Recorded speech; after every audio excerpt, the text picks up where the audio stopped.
우리 옆에 분이랑 인사합시다. 사랑합니다. 예, 정말로 주님의 이름으로 사랑합니다.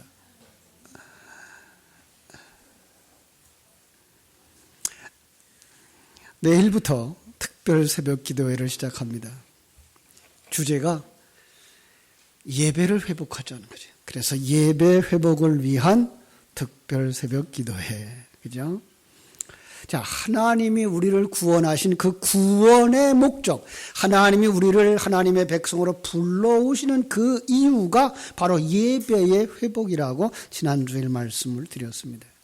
이 예배 회복의 중심에 기도가 있고, 기도를 가장 잘 훈련할 수 있는 시간이 새벽 시간이기에 근본 가을 특별 새벽 기도회를 예배 회복을 위한 특별 새벽 기도회라 정하게 되었습니다.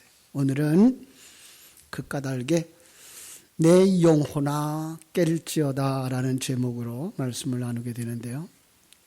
사실 지난 한 주간 제 마음은 굉장히 무겁고 어려움들이 있었습니다. 그냥 세상 돌아가는 것 보니까 그런 것 같아요. 노회에 가서 그 교회들이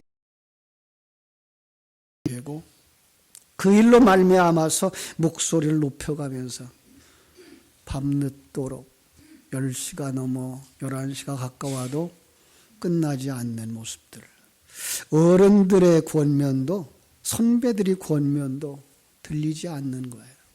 예, 하나님이 그것을 기쁘시게 여기면 제가 그대로 하겠습니다. 순종하는 모습이 보이질 않아요. 이 한국의 교회들이 지금 얼마나 많이 나 중심으로 바뀌어졌는가를 보는 그런 것이었어요.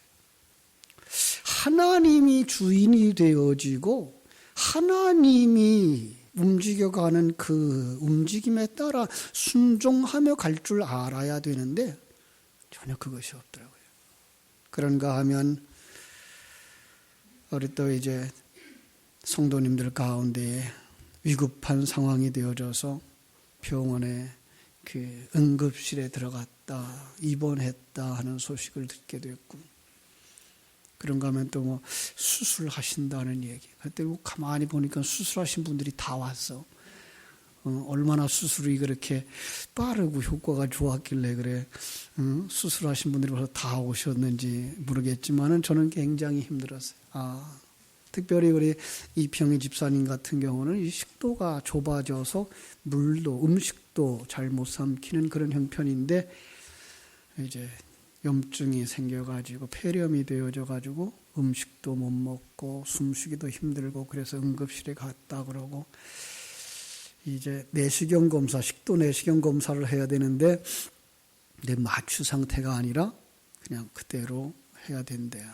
그런 상황에서 얼마나 힘들까 하는 그 염려. 감사하게도 아무 이상 없이 더 편안하게 잘 마쳤다 그러니까 여러분들 많이 기도해 주셔서 고맙다고 얘기를 합니다. 이런 모습들을 보면서 이 사망의 음침한 골짜기 같은 이 세상, 광야길과 같은 이 세상을 건너는 것이 그렇게 호락호락하지 않다는 것을 다시 한번 느끼는 한 주간이었습니다.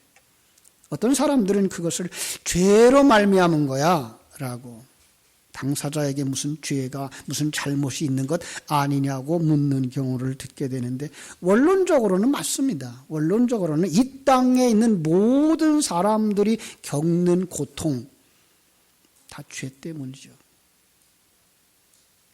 자, 그러나 그 성경이 우리에게 가르쳐 주시는 것은 그 사람이 당한 그 환경, 그 질병은 그 사람이 지은 어떤 죄나 그 부모가 지은 어떤 죄 때문에 생겨난 것은 아니다라는 행위와 직접적인 관련이 있는 것이 아니다라고 말하는 거예요. 그렇게 이해할 수밖에 없는 게 오늘날 남모르게 죄를 짓고서 살아가는 사람들이 참 편하게 사는 사람들처럼 보이는 경우가 많았기 때문에 그래요. 여러분, 하나님이 왜 징계하지 않을까? 하나님은 실수하시는 걸까? 응? 아니에요. 그렇지 않아요. 요한복음 9장에서 답을 찾아드릴게요. 요한복음 9장에 가면 예수님이 제자들과 함께 길을 가다가 태어날 때부터 소경이었던 사람을 만나게 됩니다. 그때 제자들이 묻습니다. 전 누구 죄 때문입니까? 자기 죄입니까? 부모님의 죄입니까? 그때 9장 3절에서 예수님 이렇게 대답하셔요. 이 사람이나 그 부모의 죄로 인한 것이 아니라 그에게서 하나님이 하시는 일을 나타내고자 하심이니라. 몇 부분으로 나누어서 해석해야 되는데요. 이 사람이 소경으로 된 것은 죄값으로 온 것이 틀림이 없다. 그러나 이 현세의 누구의 죄 때문에 직접적 연결되어진 것다는 그 생각은 틀렸다. 그리고 너희들에게 하나님이 하시는 일을 계시하는 도구로 사용하려고 하는 하나님이 계시단다라는 거예요. 자, 첫 번째, 죄값이면 분명하지만 그 사람이나 그 부모가 죄를 지었기 때문에 장애자를 낳았다는 것, 그건 아니다. 예. 그 사람이 잘못했기 때문에 오는 그러한 것은 아니다. 자, 이건 모든 사람에게 적용되어지는 말씀이죠. 그러나 세 번째는 모든 사람이 아니에요. 뭐죠? 너희에게 하나님이 하시는 일을 나타내고자 하는다. 이건 현장에 있던 소경에게만 적용되어지는 말씀이에요. 왜죠? 소경이 예수님의 치료하심으로 눈이 나았는 경우가 많지 않아요. 그죠? 하나님의 능력이 없어서가 아니라 그것을 통해서 우리의 영적 상태를 계시하려고 하는 도구로 쓰신 것이기 때문에 그런 상황이 비일비재하게 일어나지는 않는다라는 얘기죠. 그걸 보면서 뭘 봐야 된다고요? 네가 태어나면서부터 영적인 소경이었다는 얘기를 하시고 예수 그리스도께서 일하심으로 말미암아서 네가 영적인 소경에서 영적인 눈이 열려져서 보게 된다라고 하는 거예요. 그죠? 자, 그러니까 성경을 통해서 우리에게 가르쳐 주려고 하는 것은 다윗의 상황과 그 결과를 우리의 영적인 상황과 그 결과로 보여줄 수 있어야지, 볼 수 있어야지 다윗처럼 똑같이 고난을 당하고 똑같이 그 고난에서 해결된다라는 얘기는 아니다라는 걸 보셔야 된다는 거예요. 먼저 이 시를 기록하였던 다윗의 상황으로 가보겠습니다. 성경을 펼치면 제 성경은 이렇게 두 가지 색깔로 되어 있는데요. 하늘색이 뭐라고 되어 있는가 하면 57장 1절 위에 다윗의 믹담시 인도자를 따라 알다스헷에 맞춘 노래 다윗이 사울을 피하여 굴에 있던 때라고 이렇게 기록되어 있어요. 자, 다윗의 시라는 게 맞죠? 그리고 인도자를 따라서 알다스헷에 맞춘 노래라고 말하고 있어요. 자, 믹담시가 뭐예요? 믹담시가. 성경 보다가 보면 우리가 알 수 없는 단어들이 꽤 있어요. 이게 미크담이라고 하는 원어인데요. 그 원어의 발음을 그대로 갖다 썼어요. 왜냐하면 해석하기가 너무 난해해서. 그런데 그 단어 속에 들어가 보면 색이다라는 거예요. 마음의 색이다라는 이런 뜻이 믹담이라는 뜻이고요. 거기서 나온 파생어가 그래서 황금시다. 그래서 중국어는 그냥 황금시라고 되어져 있어요. 뿐만 아니라 덮어주기를 구하는 시, 은혜로 덮어주기를 구하는 시, 그죠? 하나님이 지키시고 보호하심을 마음에 새기도록 한 시다. 이렇게 저는 정의를 할게요. 자, 그리고 알다스헷에 맞춘 노래라는 노래는 이것은 노랫가락을 의미하는 거예요. 무거운 분위기에서 아주 급박한 상황에서 빠른 템포의 하나님의 구원을 간절히 구하는 노래라는 거예요. 그런데 그 사울이 지금 어디에 있더라고요? 굴 속에 피해 있더래요. 이스라엘의 초대 왕이었던 사울이 다윗을 잡기 위해서 군사 3,000명이나 동원한 거예요. 야, 전국을 이잡듯이 다 뒤져. 다윗이 어디 있다 그러면 곧바로 달려가는 거예요. 낮이고 밤이고 광야고 산이고 집요하게 쫓아오는 거예요. 심지어 다윗은 급하니까 어디로 피해요? 블레셋으로까지 피했어요. 그러다가 또다시 도망간 곳이 바로 아둘람 굴이었던 거죠. 그래서 시편 57편의 그 배경은 바로 굴, 이 아둘람 굴에서 쓴 거다라고 우리가 알게 됩니다. 그런데 이 아둘람 굴의 위치가 어딘가 보면요, 이스라엘 지도 가운데에 경계로 삼고 있는 갈릴리와 그 아래쪽에 가면 사해바다가 있어요. 그죠? 사해바다와 서쪽에 있는 지중해의 중간쯤 고산지대에 올라가는데 거기에는 동굴이 아주 많아요.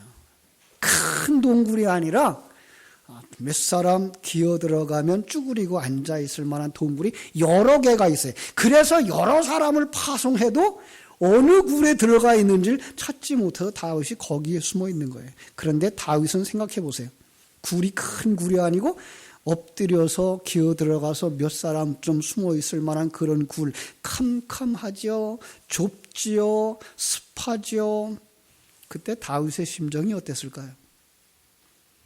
탄식이요. 눈물이요. 한숨뿐인 거예요. 하루 이틀 지나는 게 아니라 며칠 지나고 나면 뭐라 그래요? 하나님, 제가 언제까지 이러고 살아야 됩니까? 자, 우리 한번 그 사람의 마음을 1절부터 3절에서 읽어보겠습니다. 본문 앞에 있습니다. 하나님이여 내게 은혜를 베푸소서, 내게 은혜를 베푸소서. 내 영혼이 주께로 피하되 주의 날개 그늘 아래에서 이 재앙들이 지나가기까지 피하리이다. 내가 지존하신 하나님께 부르짖으며 곧 나를 위하여 모든 것을 이루시는 하나님께로다. 그가 하늘에서 보내사 나를 삼키려는 자의 비방에서 나를 구원하실지라. 하나님이 그의 인자와 진실로 보내시리이다. 하나님, 은혜를 베풀어 주세요. 그 답답한 상황, 내가 할 수 있는 건 아무것도 없는 이 상황, 이젠 더 이상 피할 것도 없는 상황, 눈물로 기도하는 거예요. 하나님, 언제까지 이렇게 힘들어야 합니까? 도와주세요. 오늘 성도들의 탄식이 아닐까? 이 세상을 살아가는 많은 사람들의 탄식이 아닐까. 그러면서 그가 기도 중에 눈을 들어 보니까 6절이 나오는 거예요. 6절 뭐라고 되어 있죠? 그들이 내 걸음을 막으려고 그물을 준비하였으니 내 영혼이 억울합니다. 그들이 내 앞에 웅덩이를 팠으나 자기들이 그 중에 빠졌습니다. 둘로 나눠보세요. 그들이 내 걸음을 막으려고 그물을 준비하였으니 내가 억울해 죽겠습니다. 불평만 나오는 거예요. 내 앞에 그 함정이, 내 앞에 그 원수들의 창밖에 보이지 않는 거예요. 마치 도단성의 엘리사의 몸종 게하시가 아침 일찍 일어나서 밖에 나가봤더니 이게 웬일입니까? 큰일 났습니다. 엘리사를 둘러싸고 있는 적국의 군사들의 창끝이 반짝반짝 햇빛에 빛나는 겁니다. 뺑 둘러서 있습니다. 두렵겠습니까? 안 두렵겠습니까? 오늘 유치부 어린이들한테 가서 물어봤어요. 두려울까요? 안 두려울까요? 안 두려워요. 홍수가 나서 벼가 다 쓰러지고 집이 무너졌는데 무서울까? 안 무서울까? 안 무서워요. 제가 뭐라고 그 다음에 설교해야 되죠? 지진이 나도 안 무섭대요. 여러분은 무서울까요? 안 무서울까요? 여러분들도 안 무서워요? 할 수 있는 여러분 되시기를 주님의 이름으로 축원합니다. 게하시는 두려워했어요. 그런데 엘리사가 뭐라고 말합니까? 엘리사가 두려워하지 마라. 우리와 함께 한 자가 그들과 함께 한 자보다 많으니라. 이게 보여지기를 주님의 이름으로 축원합니다. 그래서 우리 주일학교 학생들한테 그랬어요. 유치부 학생들한테 그랬어요. 왜 안 두렵지? 하나님이 지켜주시니까. 그랬더니 그 꼬마 하나가 그래요. 천사들이 와서 지켜주니까. 천사가 어디 있을까요? 바로 당신 옆에 있어요. 네 옆에. 그들이 물어봤어요. 천사가 보여요? 안 보여요? 뭐라고 대답했을까요? 보여요. 어떻게 보여요? 믿음의 눈으로 보여요. 네. 게하시는 아직 눈이 열리질 않아서 하나님의 사자들이 지키고 보호하는 게 안 보여요. 그러면 어떻게 돼요? 두려운 거예요. 겁이 나는 거예요. 걱정투성인 거예요. 엘리사가 하나님 원하건대 저의 눈을 열어서 보게 하옵소서. 하나님께서 그 청년의 눈을 열어주니까 불말과 불병거가 산에 가득해서 엘리사를 두루 지키고 있더라는 겁니다. 할렐루야. 기도하면 반드시 여러분의 영안이 열려지게 될 줄로 믿습니다. 하나님의 그 사랑의 음성이 들려질 줄로 믿습니다. 두려워하지 마라, 내가 너와 함께함이니라. 놀라지 말라, 나는 네 하나님이 됨이니라. 내가 너를 도와주리라. 내가 의로운 오른손으로 너를 붙들리라. 주께서 여러분을 지키시고 보호하심이 보여지고 들려지고 느껴지게 되기를 주님의 이름으로 축원합니다. 기도할 때 가능한 겁니다. 거기서 나오는 찬송이 7절입니다. 하나님이여 내 마음이 확정되고 내 마음이 확정되었사오니 내가 노래하고 내가 찬송하겠습니다. 여러분, 찬송이 무엇입니까? 하나님의 영광을 반사해내는 거예요. 빛이 오시면 색깔이 드러나는 거예요. 여러분, 캄캄한 밤에 전등불조차 없으면 노란 꽃이 보일까요? 안 보일까요? 안 보여요. 예. 그런데 빛이 들어오고 나면 노란색도 분홍색도 초록색도 다 보여요. 왜 그래요? 그 빛을 반사해내기 때문에 그래요. 이게 뭐예요? 하나님의 영광을 드러내는 삶인 거예요. 예. 그런데 이 빛이 없는 세상, 아둘람굴과 같은 그 환경 속에서 참으로 그는 답답하고 어지러운데 어디선가 빛이 들어온 거예요. 그 빛을 반사해내는 하나님의 자녀들의 그 사명 감당하게 되기를 주님의 이름으로 축원합니다.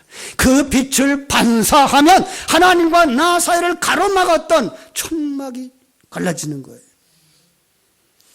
하나님과 나 사이를 가로막았던 먹장구름이 사라지는 거예요. 그러므로 찬송은 지붕을 헐어버리고 구름을 몰아내는 하나님의 능력인 줄로 믿습니다. 시작은 미약할 수 있어요. 하나님에 대한 이해는 미약할 수 있어요. 하나님의 역사에 대한 감동 작을 수 있어요. 그러나 빛을 발산해내는 찬송을 부르기 시작하면, 기도하기 시작하면 가슴이 뛰기 시작합니다. 찬송을 부르면 마음이 뜨거워지기 시작합니다. 진리로 충만되어지는 줄로 믿습니다. 세상의 노래와 다른 것은 여기 있습니다. 세상의 노래는 부르면 허전해지고 소망이 없어. 그래서 가수들이 자살하는 경우가 많은 거예요. 찬송을 부르면 하나님에 대한 인식이 더 충만되어지고 성령이 더 충만되어져서 놀라운 은혜를 누리며 살게 될 줄로 믿습니다. 이 찬송을 바로 여러분들이 부르게 되기를 주님의 이름으로 축원합니다. 이러한 놀라운 축복이 어디서부터 오느냐? 새벽을 깨움으로 가능하다고 고백합니다. 자, 이렇게 말하고 있어요. 8절. 내 영광아 깰지어다, 비파야 수구마 깰지어다, 내가 새벽을 깨우리로다. 여러분, 누가 이렇게 해야 될까요? 누가 이 일을 해야 될까요? 저는 오늘 여러분의 상황 어떤 경우라도 주님께 기도하고 주님을 찬양하는 은혜로 말미암아 여러분의 가정이 변화되기를 주님의 이름으로 축원합니다. 우리 가정의 행복한 분위기는 누가 만들어야 될까요? 어머니들입니다. 예, 어머니들의 자리가 그렇게 중요한 겁니다. 그래서 저는 어머니들의 자리를 감독과 영화 감독과 같다 그래요. 영화 감독은 이렇게 배우들을 뽑죠. 그래서 당신은 왕을 하시오, 당신은 종을 하시오, 배치를 해요. 자리 배치를. 어머니의 역할이 그 역할이에요. 가정 속에서 아버지를 머리로 세워드리는 일, 남편을 머리로 세워드리는 일, 그리고 자녀를 자기 자리에 배치하는 일. 그런데 그게 쉽지 않아요. 그렇다고 해서 어머니가 그 상황, 그 환경에 눌리면 어떻게 될까요? 우울증이 된대요. 자, 우울해지고 힘들고 짜증내고 한숨만 쉬고 있으면 어머니만 그렇게 우울하고 짜증나고 힘든 게 아니라 온 가족이 그렇게 되는 거예요. 그리고 질서가 무너지는 거예요. 우리 교회에 속한 모든 어머니들은 평강공주들이 되어서 남편을 온달 장군으로 세우는 현모양처들이 되기를 주님의 이름으로 축원합니다. 그 이야기는 잘 알죠? 얘기 안 해도. 왕이 이 공주가 있었어요. 공주가 어려서부터 잘 울었대요. 우니까 많은 사람들이 다 알고 있는 못난이 같은 바보 온달에게 시집 보낸다 그랬대요. 그러면 또 끝이고, 울다가 끝이고, 그리고 나이가 들어서 시집 보낼 쯤 되니까 좋은 왕자들과 이렇게 결혼을 맺어서 결혼을 시키려고 하니까 이 공주가 뭐라 그랬어요? 아버지, 왕이신 아버지가 거짓말하면 어떡합니까?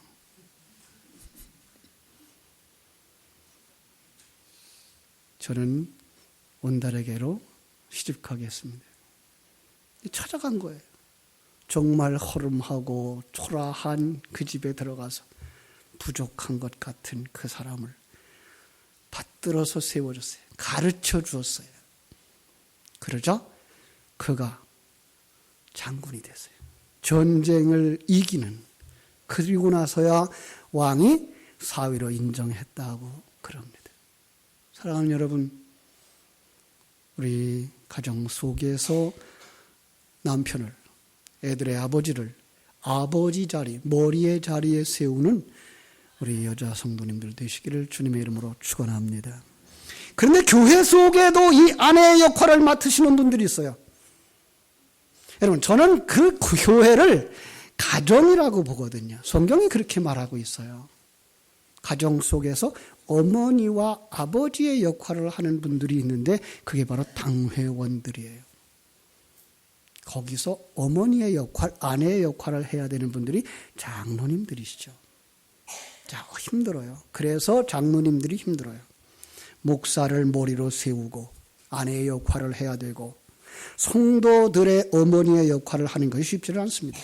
그렇다고 해서 그 자리를 포기하면 교회는 어지러워집니다. 교회 문제의 가장 중요한 자리에 바로 어머니로서의 장로님들이 계시기 때문에 그렇습니다. 그래서 목사와 장로는 어머니와 아버지의 역할을 하게 되고 성도들은 그 어머니와 아버지의 지도를 받는 자녀들의 역할로 설정해 놓은 겁니다. 그래서 힘든 일이 많습니다.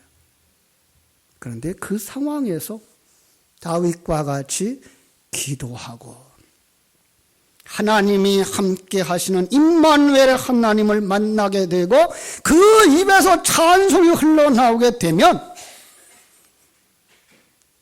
그 교회는 사는 겁니다. 가정 속에서 엄마와 아빠가 정말로 하나님을 찬송하고 기도하고 은혜가 넘치면 그 집안 세워지는 겁니다. 동일한 겁니다. 장로님들의 입에서 8절 말씀과 같이 내 영혼아 깰지어다 비파야 깰지어다 내가 새벽을 깨우려다 하는 고백이 나오게 되기를 주님의 이름으로 축원합니다. 여기 내 영광이라고 되어져 있는데 이게 그 세번역 성경에 보면 내 영혼이라고 바꿔놨어요. 그래서 내 영혼아 깰지어다 새벽을 깨우리로다. 이 새벽이라고 하는 단어는요, 두 가지 의미가 있어요. 하나는 깊은 밤이 지나고 아침이 올 때 여명이 가시는 그 시각을 의미하는 거죠. 하루의 첫 시간. 예. 새벽의 예배가 중요한 이유는 하나님의 말씀으로 무장하고 그 말씀 가지고 하루를 살아가게 될 때 그 말씀의 성취를 소망하게 되기 때문에 그렇습니다. 특별히 이 한국 교회가 한동안 잠들어 있더니 새벽을 깨우는 앞장선 교회가 되어졌고 전 세계의 부흥의 기독교 교회의 부흥의 시발점이 되어진 것 우리 다 압니다. 새벽은 하나님이 일하시는 시간으로 계시해 주셨기 때문에 그렇습니다. 출애굽기 14장에 가보면 모세가 이스라엘 백성들을 이끌고 애굽에서 나와요. 그런데 앞에 홍해바다가 가로막혀 있는 거예요. 바다가 길을 막아서 앞으로 갈 수 없을 때 백성들이 모세를 원망합니다. 그때에 하나님 앞에 부르짖어 기도하였더니 하나님께서 출애굽기 14장 24절에 새벽에 여호와께서 불과 구름 기둥 가운데서 애굽 군대를 보시고 애굽 군대를 어지럽게 하셨다라고 기록되어 있습니다. 27절에 보니까 모세가 곧 손을 바다 위로 내밀매 새벽이 되어 바다의 힘이 회복된지라 애굽 사람들을 물에다 수장시켰다고 기록되어 있습니다. 여호수아 6장에 보면 제7일 새벽에 그들이 일찍이 일어나서 여리고성을 7바퀴 돌아서 그 여리고성이 무너졌다고 되어 있습니다. 이처럼 하나님의 사람들이 하나님의 인도하심을 따라 행동을 시작하는 시간이 새벽이었던 것을 우리는 알 수가 있습니다. 그래서 부흥하는 교회들의 모습 속에 뭐가 있어요? 새벽 예배가 살아있어요. 예. 우리 교회가 정말 예수 생명을 가진 교회, 천국을 누리는 교회, 생명과 진리를 자손들에게, 형제들에게 흘려주는 교회가 되기 위하여 예배가 살아야 되는데, 예배가 회복되어져야 되는데, 이 예배를 회복시키는 귀중한 요소가 기도라는 것이며 찬송이라는 것입니다. 그 일을 이 새벽에 하자는 겁니다. 또 하나, 새벽에 담아준 진리는 영혼을 깨우는 것입니다. 다윗이 아들람 굴 속에 들어가 쪼그리고 앉아서 보니 자기도 모르게 자꾸만 환경에 눌리고 위축되는 거예요. 이게 아닌데, 내가 하나님의 자녀인데 내가 왜 이렇게 비참해졌지? 왜 이렇게 낙심하지? 하나님이 분명히 살아계신데. 그러다 다윗이 깨달았습니다. 이건 환경이 문제가 아니라 내 영혼의 문제가 생긴 것이구나. 그래서 8절에 외친 겁니다. 내 영혼아, 내 영광아 깰지어다. 영혼아 깰지어다. 그러니까 다윗이 새벽을 깨우겠다는 말은 이 절망적인 상황, 답답한 상황 때문에 자신도 모르게 어둠에 막혀서 그러죠. 거기에서 깔아앉고 있는 것에서부터 하나님의 관점을 가지고 일어나겠다는 것입니다.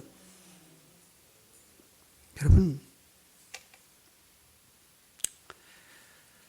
숱하게 주둥이를 묶어서 소리를 못 내게 해도 새벽은 옵니다. 그런데 영혼을 깨우는 건 여러분들이 깨우지 않으면 하루가 지나도 한 달이 지나도 잠들게 되어져 있습니다. 영원히 잠들면 큰일 납니다. 깨워줘야 됩니다. 그 깨워 주님 앞에 나올 때에 구절이 벌어지는 겁니다. 주여, 내가 만민 중에서 주께 감사합니다 라고 찬송합니다 라고 고백합니다. 다윗이 어둠 속 동굴 속이었지만 하나님을 찬송하기 시작합니다. 기도하기 시작합니다. 그 찬송과 기도가 뜨거워지는 거예요. 예배의 회복, 그것은 찬양의 회복으로 나타나며 기도의 회복으로 나타나는 줄로 믿습니다. 지선아 사랑해라는 책의 저자인 이지선 자매 이야기를 여러분 들으셨는지요? 이화여대를 다니던 아주 예쁜 자매, 어느 날 교통사고를 당했어요. 온몸에 화상을 입어서 얼굴이 완전히 다 상한 거예요. 한 번 그 힐링 캠프에도 나왔었는데 깨어나서 자신의 모습을 보고는 절망에 빠져버린 거예요. 성형수술을 하면 나아질 수 있을까? 아무리 치료를 해도 예전의 모습으로 돌아갈 것 같지 않았을 때 떠오른 생각 두 가지더래요. 옥상으로 갈까? 교회로 갈까? 자살을 생각했지만 결국은 교회로 가서 하나님께 통곡하며 기도했답니다. 하나님, 왜 저를 살려주셨어요? 그냥 데려가시면 안 됐나요? 얼마나 울었는지 모르는 그 시간에 세미한 하나님의 음성이 지선아, 내가 너를 얼마나 사랑하는지 내가 아니? 나는 너를 사랑하는 네 아버지여 너는 내 딸이란다. 나는 너를 향한 목적이 있단다. 너처럼 어둠 가운데 있는 자들에게 빛을 전하는 빛의 통로가 되어다오. 그는 지금까지 그를 어둡게 만들고 자살로 이끌어갈 수밖에 없었던 그 환경 속에서 박차고 일어난 거예요. 그리고 떳떳하게 하나님은 지금도 나와 함께 하십니다라고. 당신의 상황이 그렇게 어렵다고요? 그렇게 힘들다고요? 그렇게 두려움이 많다고요? 하나님을 바라보라고, 하나님의 일하심을 바라보라고 전하는 자가 되어졌다고 합니다. 사랑하는 여러분, 근본 특별 새벽 기도회에서 이렇게 바라보는 관점이 달라지고 느끼는 그 느낌이 달라지고 그래서 부르는 찬송이 달라져 정말 예배가 회복되어지는 우리 교회, 우리 성도님들의 가정, 성도님들의 심령이 되어지기를 주님의 이름으로 축원합니다. 기도하겠습니다. 하나님 우리 아버지,